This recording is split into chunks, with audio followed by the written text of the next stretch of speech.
Hello, everyone, and welcome back to The Advisor. I am Lisa Urbanski, and I'm super, super excited today. We are going to go on a bit of a hero's journey today.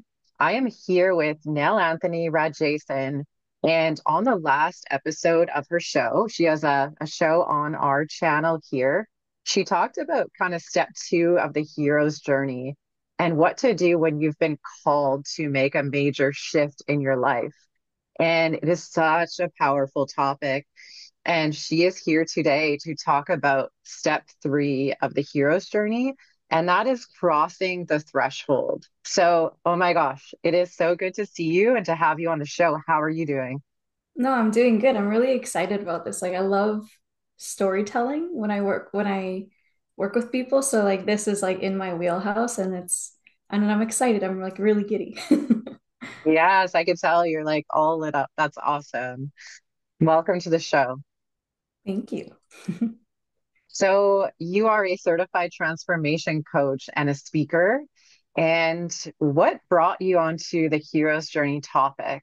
Do you want to do a little recap for our listeners of kind of who you are, where you've come from, and yeah, the hero's journey? Of course. So it all started, I guess, before I was even born. So my Okay. parents, I'm daughter of refugees. So my parents are both from Sri Lanka. They're both Tamil.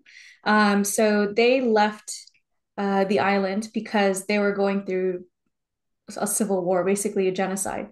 So the Tamil community was a minority back in this island called Sri Lanka, and the government, a lot of military were targeting the minority, which is the Tamil community.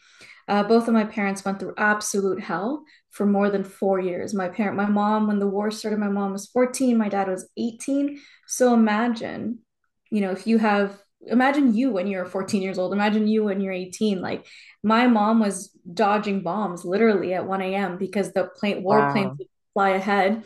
At 14 years old, being jerked awake, being told to run to the bunker, you know.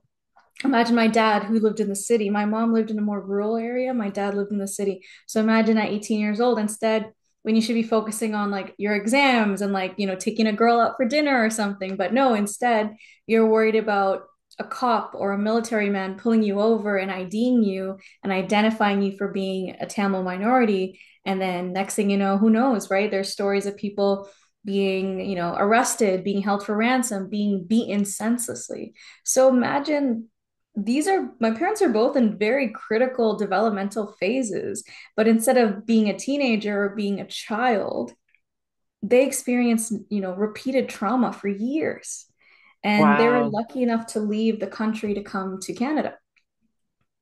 So Okay. my parents, like imagine, like I was raised by, and a lot of, children of immigrants and refugees can relate to this. We were raised with parents who have unresolved PTSD. Yeah. Over controlling because they want to control our safety, the survivor's guilt, being told that, me and my sisters, being told that you have to, study hard, work hard, excel, perform because kids back home are dying, or because, oh, your mother and I, we couldn't, pursue our full education back home because we had to, we had to leave, sell everything, come to Canada. We had nothing. My mother is so intelligent and so smart, but she came to Canada literally with nothing and she couldn't finish school. She got in, she got accepted, but with what money? She had Right. barely enough money to pay for her food and her rent. My dad was, had to work his way from the, ground up to where they are. Now they're both extremely successful. But imagine, I remember growing up and I'm hearing all these war stories on the news and seeing all these like horrific images on the TV and hearing things on the radio, seeing the newspaper. And that for me, the war took place for over 26 years. The war ended when I was 14. So pretty much Okay. from, half more than half my life, this war was, very prominent in my life. So growing up, there was this tendency of being a perfectionist, being needing to excel and perform. So that's how I lived my Okay. life. And I did the whole route of, going through engineering school, getting a fancy corporate job. And, I thought I was, ticking off all the boxes. And but if you asked me years ago how I define myself, or someone says, oh, introduce yourself, I would be like, I'm an engineer, I'm a big sister, I pick up the kids from school, I do this, or I have a corporate job, I make this many figures, like blah, blah, blah, blah. Like that was my whole identity. And that Okay. was so superficial now that I look So, back at it. so why do you think you went into perfectionist mode? Because I think it was for me, because I grew up, I saw everything that's going on. I was more aware. My sisters are a bit too young. I think that, like, they weren't even born or whatever at that time. But I think they were too young to understand and comprehend. And for me, it was so prominent. Like there's protests, there's everything going on, everything was in my face. My dad would say stuff like, why are we celebrating Christmas, or why are we doing this? Like there's these kids back home that are dying. Like so there's this need to, like, do all these things and excel and perform so that everything my parents went through wasn't in vain. So that, I can make them Okay. proud. It's kind of like continuing the life that they couldn't live. Okay. Yeah, because you felt a lot of like the residual effect. I mean, you were there for, part of what they were going through, but you were there living the energy that they were Yeah. exerting. So you were taking that on even in your mom's womb, right? So it was like a constant feeling of fight or flight, I imagine. And then wanting them to be so proud of you so they didn't have to kind of feel that. That's a lot to take on. Oh yeah. Plus I was the eldest, like throw that in too. Like it's a Yeah, lot. no, totally. Yeah, that So for is. me, Yeah. it's, I was living life thinking that I was like, I feel bad saying this out loud. My sisters are probably gonna hate me, but basically, I was like thinking to myself, I was the best ideal daughter ever. Like I Okay. was like, as long as I can do something that my parents can go, my parents never brag. My parents are such humble people, but in my mind, I was thinking if my parents wanted to brag about me, I'm gonna give them stuff to brag about. Like that's how I thought about it. Like I'm gonna make them think that everyone else, I'm gonna give them like a reason to, say that I'm perfect, or give them a reason to say that I'm doing well, because everything, like it just that over performance kind of like kicked in. And mind you, like they didn't give me that pressure. This was something that I curated on my own. Like, yes, it's because I was aware of what my parents went through, and understanding what was going on back home. Yes, there was this added pressure of like, hey, look, like these kids don't have the opportunities that you have. Like, be grateful, like work hard. And look what your Right. mom and I went through. Like my mom and dad like worked their way up. I'm like so blessed. Like I can't even imagine what they went through. So for me, a lot of it was self-manufactured, but at the same time, it was through the influences around me. Um, and all this unresolved trauma that was just passed down that, they were kids when this happened. So like imagine you got thrusted from one space to another space in a new area where you're a minority. Now, Canada is very multicultural, but at the time it Mhm. wasn't when they came. And they clearly look different. My mom had to go, I think back in the day when I had grade 13, she had to go through grade 13. Her English was okay, but she was still learning English at the time. So imagine, right? Like these are things that, a lot of us don't really realize, and something things that we take for granted. So for me, it was, I was thinking I was living life perfectly, and then all of a sudden one day I get a phone call, and this was my threshold moment. So this is something that I made reference to a lot, but this moment was my threshold, and I'll explain why. So I got a phone call on my day off, and it was a phone call from work, and I got a phone call that a friend of mine had passed, and she had died by suicide. And I was in shock because this girl was just amazing. Like she was the daughter that your parents would tell you to be like.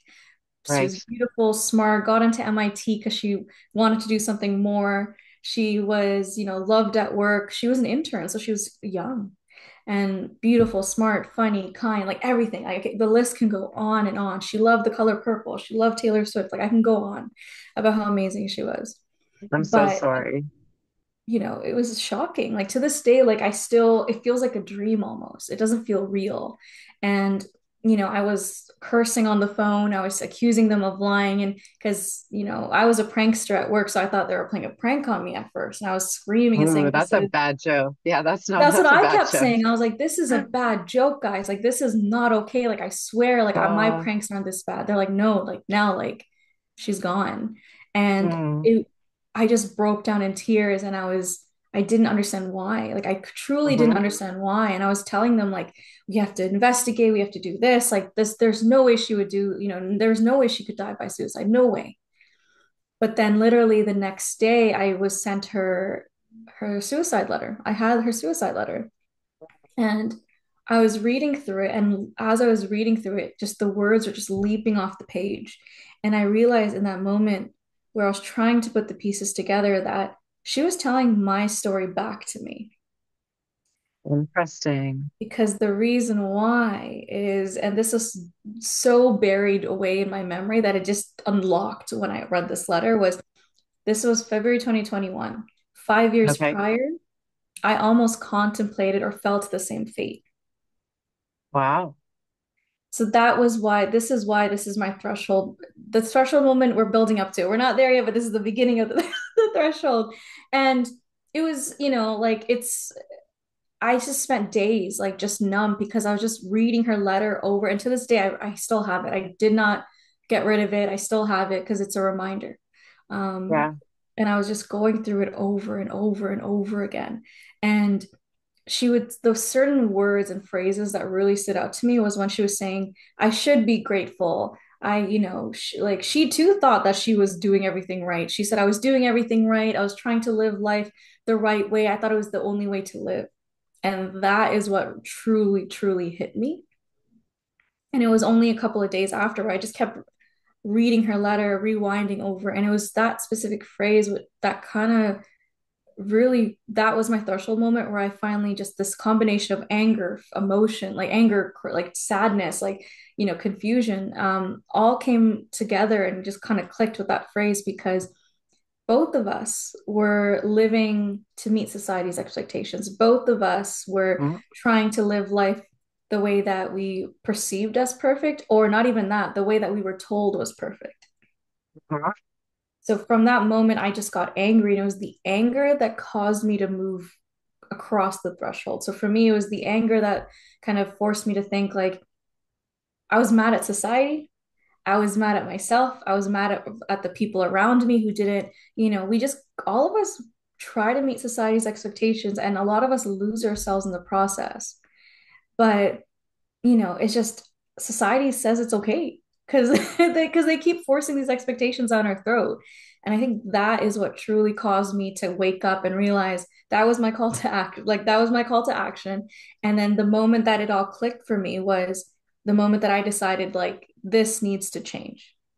And that's when I crossed the threshold to really understand who I really was. Because at that moment, I didn't even know what part of me was real or what part of me was authentic. I was questioning everything. Like, why do I not like the color pink? But then now I love the color pink. It's like so weird. Like, why am I dressing this way? Do I even really like my friends? Do I even like this job? Or is this because it's a job I can brag about? Is this just something I can tick box? Like, all these things that I was questioning about myself. I was spiraling and I just didn't know what to do. I was questioning every aspect about myself.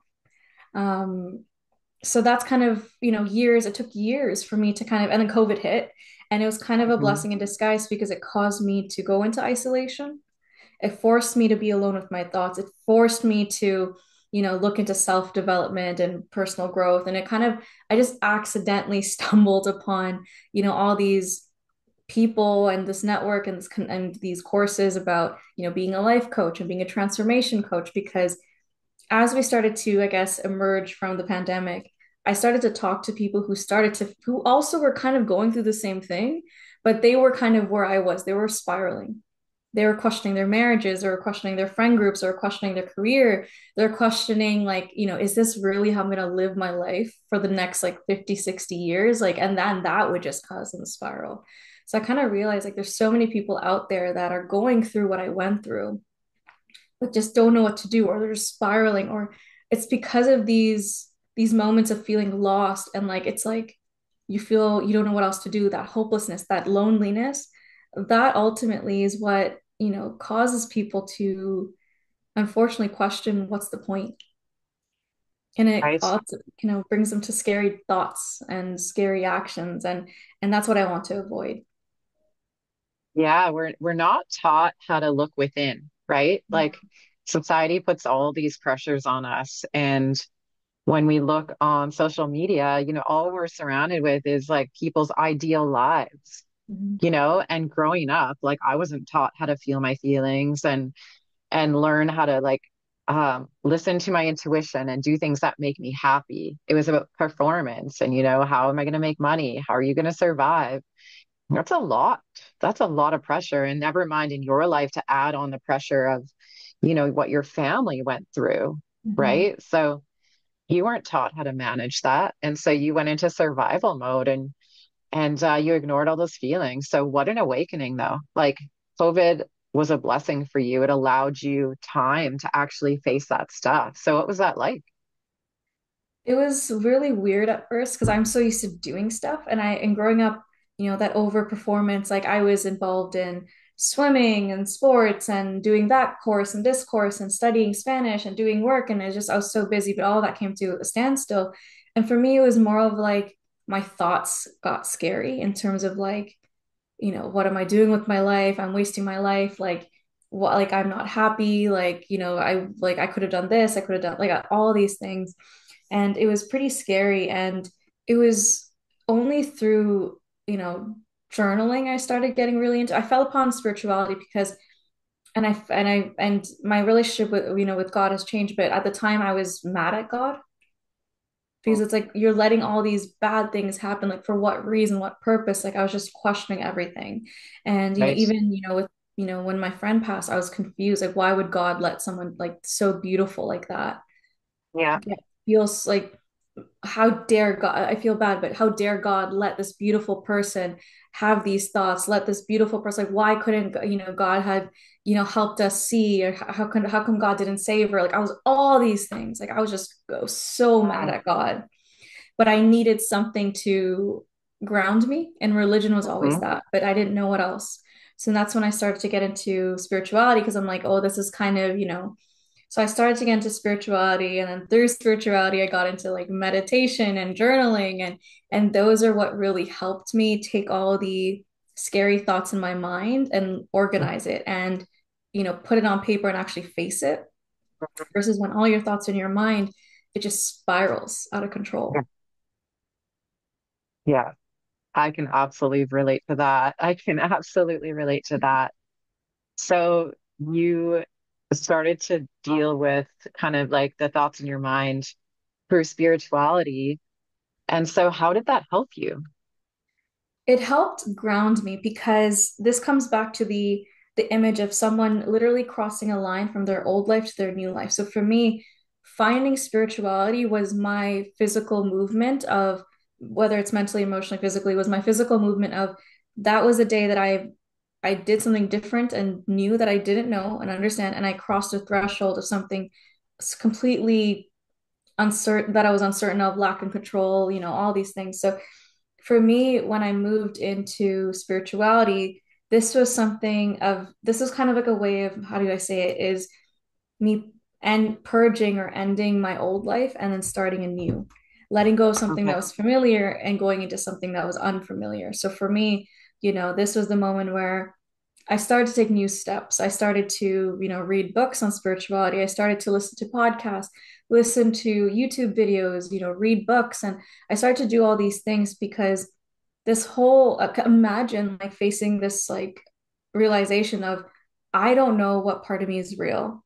Mm-hmm. I don't know if I'm living my life authentically. I don't even understand who I am. And on Mm-hmm. top of that, I'm struggling with my relationship with God and the religion. So now I'm trying to pick a new thing to guide me. So it's like I was terrified because I had no idea what the hell was going to happen. And I Yeah. was so scared because of my tendency to be, a perfectionist, I'm now going into something that I don't have control over. Right.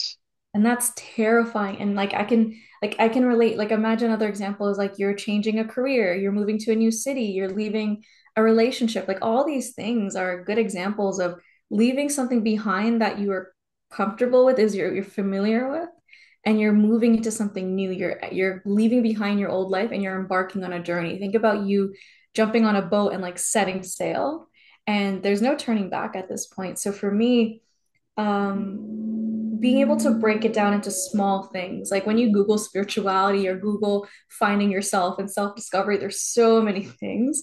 And this is way before AI. So AI I couldn't have been like ChatGPT, so summarize this in 4 steps. Like there was none of that. So there was just information overload, and there was so many, I was so overwhelmed. Like I was battling with so many things. So for me, it kind of spirituality was a part of it, but really just using different strategies to help me kind of cross that threshold and dealing with the unknown. And those strategies, could be breaking things into smaller steps. Like you know where you want to go, or you think you know where you want to go at the moment, because that always changes. And then just break it into the smaller steps. Okay, let me start with just this book. Or another example will be, if you're changing your career, let me start with this book, or let me start with this YouTube video, or let me start with, oh, my cousin is in this industry. Let me call him and like ask him some questions. Like small things is how you do it. And also having a backup plan, having a safety net. Because a lot of times, a lot of people think when they cross a threshold into something new, they're just going to fall and there's no one's going to catch them. They're going to hit their head. They're going to fall down a deep hole. But if that's what your fear is, then you can come up with the backup plan. But like, for me, like when I decided to, when I finally got a hold of who I was, and the next step was to show people that, or even like when I started to do my speaking and coaching business and speaking about it, like I had no game plan. I just literally said, okay, let me start with one person. Let me start talking to my friend about this, or let me, do a small, phone call here. Let me try to talk to my parents on this dinner, but only about this little event thing, little things, right? Like this is kind of how you start it. But the safety net Mm. is, for me, was for a lot of people, safety net could be different things. For example, for myself, it was spirit and universe being like everything will work out for me. That was my safety net. Me Yeah. repeatedly, repeating affirmations, doing journaling, doing, full moon and new moon rituals. That's, that may be a bit above too much for some people, but everyone has their own. When it comes to spirituality, it's kind of like you make it your own. Yeah. But for me, it was the universe being like, okay, everything is meant to balance. What goes up must come down, like vice versa. For other people, a good example is like, say that you're tired of your career, you work 10 years in it, you want to change it. But a lot of people are scared. They're worried, okay, what if like I can't find a job right away? What if I can't launch Mm. my new business or something like that? So a safety net could be as simple as setting up an emergency fund. Start saving up for a year, 6 months, whatever you feel comfortable with. That's a safety net. Or even, Yes. starting a freelancing career on the side of your 9 to 5. That's what I did. I started my, Hmm. my freelancing on the side, and then just, manage my 9 to 5. And that way, for me personally, it was kind of like, okay, I'm trying to figure out if this is being a coach and a speaker is what I want to do. But then even if it fails, thinking worst case, I still have my 9 to 5. So these are just some strategies, and also just, dealing with visualization. And that was a tool that spirituality helped me with. Hmm. And I think a lot of Hmm. religions have this too, but just visualizing your success, like remembering your why, Hmm. looking at, okay, you know what? You're going to something scary, but imagine what will happen once you get there. How will your Hmm. life change? What will you look like? What will you feel like? How will you feel? Like it's definitely going to be better than what you're feeling now. And I think that thought alone is just so empowering and motivating. So empowering. Yes, I love that. I'm all about this stuff. So everything you're saying, I'm like holding back. So I want to like talk about it with you, and I Oh can't wait for yeah. more episodes. Um, but I totally can relate. So I was addicted to opiates, and Mhm. then when I got sober, I was like, grass. I don't even recognize what grass looks like. Like it was like a whole new world of like self-discovery.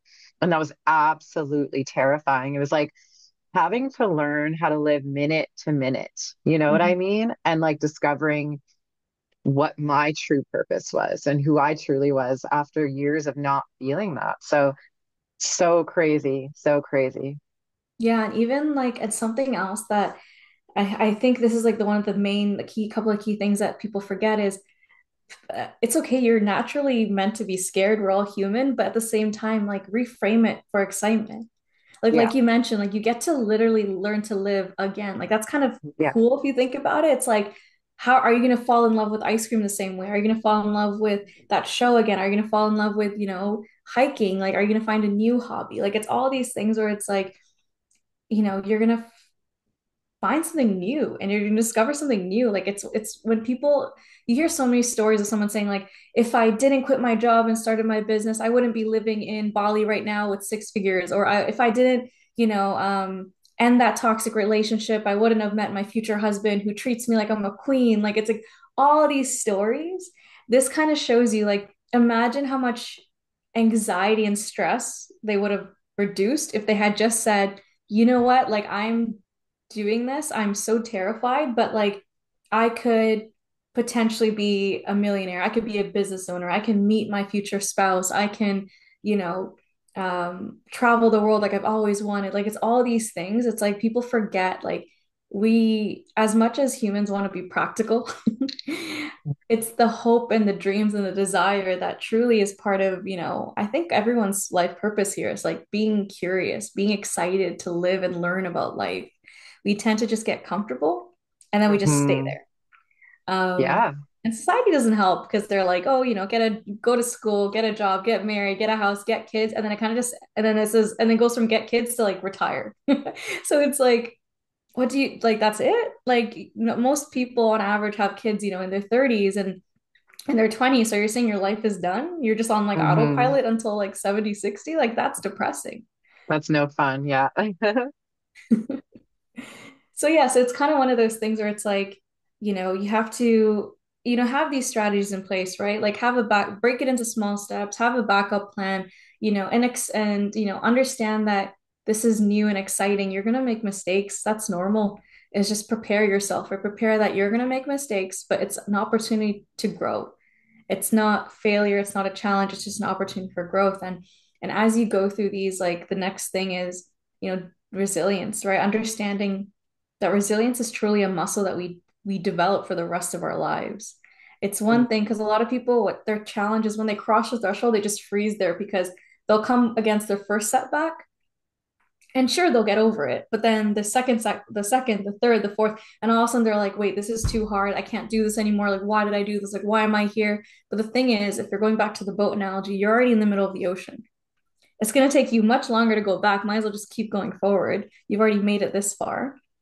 So a lot of people don't realize, like, resilience is a key thing that you need to understand, that you have to expect setbacks, but you have to understand that these are blessings because you're going to learn something new. And I find that so Yes. crazy. Like, even something that happened to you yesterday or the day before, like, people don't realize, like, it's an everyday thing. Like, you can learn something today that you didn't know 5 minutes ago or 10 minutes ago. Like, that's kind of trippy if you think about it. Like, every Yeah. 5 minutes, you could be learning something new. Every 5 minutes, you can have another tool in your toolbox. And that's Yeah. the part that people tend to forget. And that's completely human, but Yeah. it's The something unknown that's is so scary, exciting. right? The unknown is scary for a lot of people, but you're right. I truly believe that the universe puts us through situations to allow us to get to the next level. Like, Yeah. that's what I believe. And so when you go through a difficult season, I like to call them difficult seasons. Yeah. I am always excited because I'm like, something better and bigger is going to happen, right? Yeah. Like, you just have to hold on to that feeling that the universe is on your side, right? Yeah, of course. And like, and I'll share a personal story, and my husband laughs when I say this, but I got diagnosed with alopecia because, again, like, I'm a very high stress individual, and my Mm, alopecia was during a time where there's a lot of stress in my life. And luckily, I'm grateful that I caught it early, so now I know what to do. But I was getting treatment for it, and then during one of the treatment sessions, I fainted, and I hit the back of my head and I got a concussion. So from just this happened on New Year's Eve of all days. So, so New Year's Eve this happened, and I was like pushing through because we were hosting a party, and then just like that night, I just like fell apart because I think it was just my body just processing the trauma. Like, I was in the ER for a couple of hours. I had to go back to the ER the next day. I had all these, things. My body was just out of whack, and for the next, I think today is probably the first day where I was like, oh, whoa, like my migraines haven't been that bad. My migraine, like my concussion symptoms haven't been that bad. And I was telling my husband, like, when it happened, we were driving home from the ER, and I told my husband, I was like, what do you think the reason is for my concussion? And my husband's like, what do you mean? Like, you fell because your body went into shock from the treatment. Like, what do you mean? I was like, no, no, no, no, not that. Like, why do you think the universe or God gave me this concussion? And my husband's like, what the hell are you talking Yeah. about? Like, are you crazy? Like, are you okay? You hit your head pretty hard. And I said, no, no, like, think about it. Like, I can sit here and cry and be like, oh, concussion, I'm gonna have symptoms. Like, I don't know what's going on. Like, I can never be normal. Blah, blah, blah. But it's kind of one of those things where it's like, once I framed my mindset of like, okay, so I have this concussion, like, what is it causing me to focus more on? Because I have Mhm. this huge belief that all of us are meant to do something bigger than ourselves. And if we don't pay attention to it, the universe will gladly come in and kind of, force us to listen. Oh There's yeah, so many they'll send their signs, and if we don't disciples. listen, Yeah. yeah. So my like for me, I was telling myself, I was like, maybe, I was meant to focus. Like now I know I'm like, oh, I'm meant to like do this or I'm meant to do this. And my husband goes like, you're so like weird, like I don't understand. But I'm like, no, no, no. Like if it wasn't for my concussion, I wouldn't have thought seen of this. I wouldn't have thought about this. So it's like a whole thing. And I feel like once people kind of have that approach to life, you kind of gamify life in a way. And I don't know if that's controversial to say, but I kind of feel like it's more exciting because now I'm just like, okay, so what's my adventure now? Like, what's my journey? Like, what am I going to go on? Like, this is going to be so cool because months from now, I'm going to see it all. It's that song from Frozen. Like, it's all going to make sense when I'm older, when Olaf says it. That's kind of it. What is it? I believe that's it. I 100% believe in that. That's how I live my life. I'm always like excited. Like it is, I totally can relate to you in that moment of you hitting your head and being like, oh my God, something crazy good is going to come from this, right? Like it's so crazy. I threw my back out and I was like, oh my God, what does the universe have in store for me after this, right? Like, yeah, it's so awesome. I love that. Yeah, and I think, and like I know people are probably gonna listen to us and be like, "Oh my God, these like women are crazy. Like they don't get phased at No, all." they're Like, no, no, smart. We're no. smart. Literally yesterday, I was overwhelmed because I got feedback that was meant for my betterment, but for some reason, my body felt like I was being attacked or I didn't feel safe. That fight and flight response, and this is Yeah. normal when you get feedback or criticism or when you fail or someone doesn't like something. Like you kind of your body comes and goes into panic, and I was going through it. And I was crying, and my husband's like, why are you crying? And I'm like, I just need to get this out of my body.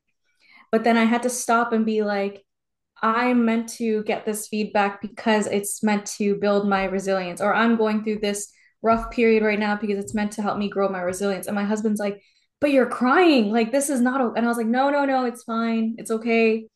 Like, soon, like, if this happens again, like 2 months from now, 3 months from now, I'm not going to cry. Like, I'm going to get stronger. And I think that's what people forget. Like I think a lot of people don't share their own experiences of being like, hey, listen, like I'm just telling you guys to have a more of reframe your mindset and do this and do that. But I'm telling you, like, even to this day, literally yesterday, I still have to pause and remind myself, like, this is an opportunity for growth. Like Mhm. this is, let me observe, let me go for a walk, let me meditate, let me cry, let me journal this. But then once I get it out of my system, once my body I allow my body to react, let me think about this logically and be like, okay, what is the journey I'm meant to go on? What is the lesson I'm meant to learn? Yeah, your body has to process the emotions, right? Like you have to process events. And that's like a Mhm. natural body response. And that means your body's healthy, right? Yeah. And we cannot make decisions when we're in that emotional state. Like we absolutely cannot. Yeah. So I always like go to yoga and then like I'm in that theta state. My brain is in those theta waves. And then I just feel like, wow, like everything is clear again. But it's a Exactly. natural response, right? So Yeah. yeah, that's so awesome.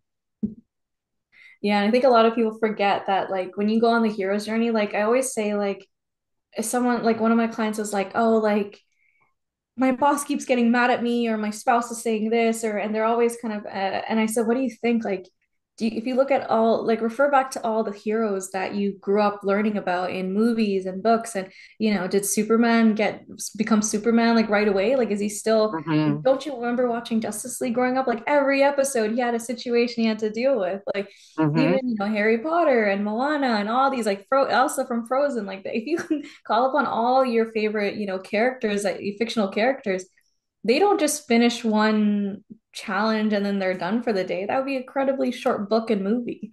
That'd be a Hmm. boring book or movie. So a lot of people like I kind of bring them to back to remind them like Hercules went through trials, like all these people went through Hmm. trials.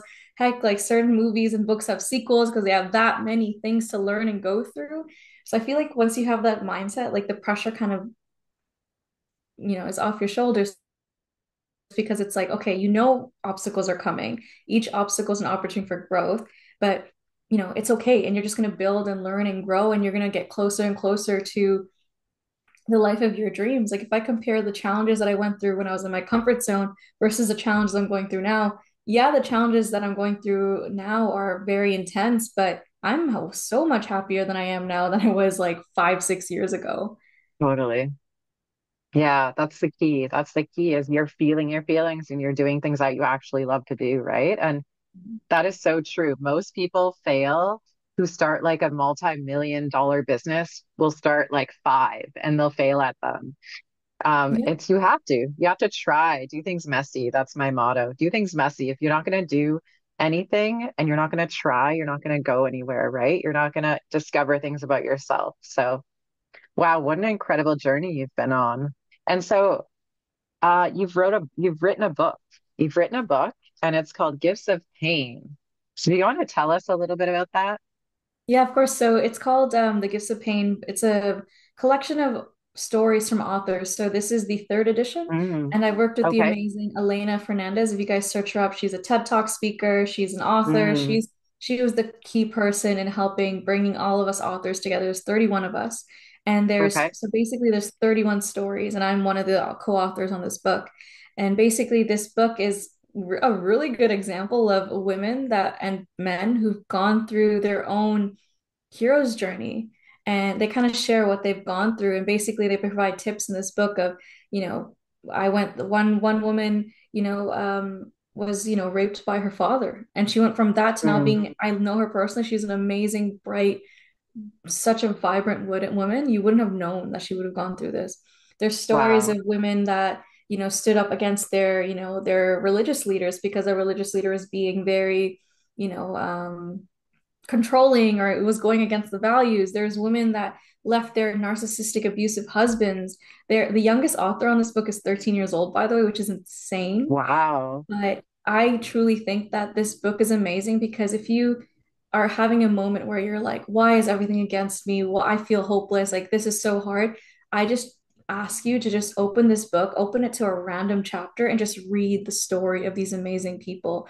Because along with the story, there is an activity section where basically each author, these are coaches, speakers, authors, amazing people, brilliant people who've been in the field for 20 plus years, even that actually give you tools for free in that book that you can follow through. And if you ever have a challenge that you're facing, you can just open this book. And it's kind of one of those, mementos to remind you like there's so many people out there that go through challenges and go Hmm. through their own hero journeys. You're not alone. The struggle is real. It's Hmm. better to acknowledge that, but there's always light at the end of the tunnel. And this book is proof of that. Oh, I love that. And where can we find that book? Where can we find your book? So the book, you can buy it on Amazon. You can just search up Okay. the 16 Volume 3. Or if you guys want, I'm also doing, that's the ebook. I think the paperback book is going to be launching soon. But if you want a personalized autograph book, I always tell people you can just DM me on Instagram. And more than happy to sign an autograph book, or even just have a chat session if you want to go out talk about the book at all. Oh, I love that. And what is your Instagram handle for our listeners? Yeah. So my Instagram handle is very easy. It's at NEL and then my last name, Rajesan. So it's at Nell Rajesan. My handle is consistent throughout everything. And I guess this is a fun fact for me to share. Even if you just Google my name, I am the one and only in the world with that name. So it's much easier to No find. way. Very easy. Yeah. I That's used to so Google myself crazy. as a kid. And when I Googled Wow. myself, there used to be zero search results. But because of my work as a coach and speaker, now I actually have Hmm. content. And that content is basically Wow. things that I do to help other people in terms of transforming their lives and figuring out their purpose and just being happy again. So it's kind of cool. But yeah, fun fact. That's amazing. Well, I love that so much. You have like quite the story and quite a lot of information to share with people as a coach. And I can just feel your energy in this call right now. and it is like energetic. And I'm feeling like so good talking to you. So I can only imagine what your clients feel like. Oh, you're so sweet. And even your story that you shared, that's so difficult and challenging that you've gone through. And to see that how far you've come, this is amazing too. Thank you so much. Yeah, I mean, I feel like when you go through something like that, you truly understand what life should be about, right? Like Yeah. people who've been through struggles just kind of get it, Yeah. and they want to help people. So that's where you're at too, right? And tell us a little bit about the services that you provide. Yeah, of course. So I'm a certified transformation coach and a life coach. I use cognitive behavioral therapy as like a tool specifically. So what I do is I offer coaching, one-on-one coaching sessions. I do keynote speaks. I'm a keynote speaker as well. And I also do a lot of workshops. So I do Okay. workshops for summits and conferences, even corporate settings as well. But Mm. essentially, I help people navigate difficult transitions in their lives, whether it be realizing your kids are going to school and you just don't know who you are anymore, going through a divorce, a breakup, a career transition. If you've kind of had a very difficult situation, you just don't know what to do and you're questioning what you're doing with yourself, or you just want to truly find what you should be doing in life, those are kind of things that I do. I basically help women who feel like they're being unheard, unloved, undervalued, feel like women who just feel like they speak and their voice doesn't matter. I help those women gain their confidence and figure out who they are and find their voice again. Awesome. I love that. You empower women through your story. Yeah. Amazing. And where can we find your services? Are they on your Instagram handle? Yes. If you go to my Instagram handle, everything is there. That's the best place to Okay. reach me, or even my LinkedIn. I think my LinkedIn and my Instagram is the best if you want that fast response. Awesome. Oh my gosh, this was so much fun. You have such a story to tell, and you're going to impact so many people. Thank you. That's the plan. Amazing. Thank you so much for being here with me today. Thank you so much for having me. I had an amazing time. All right. You guys, that was Nelanthini Rajesan. And thank you for listening to another episode of The Advisor.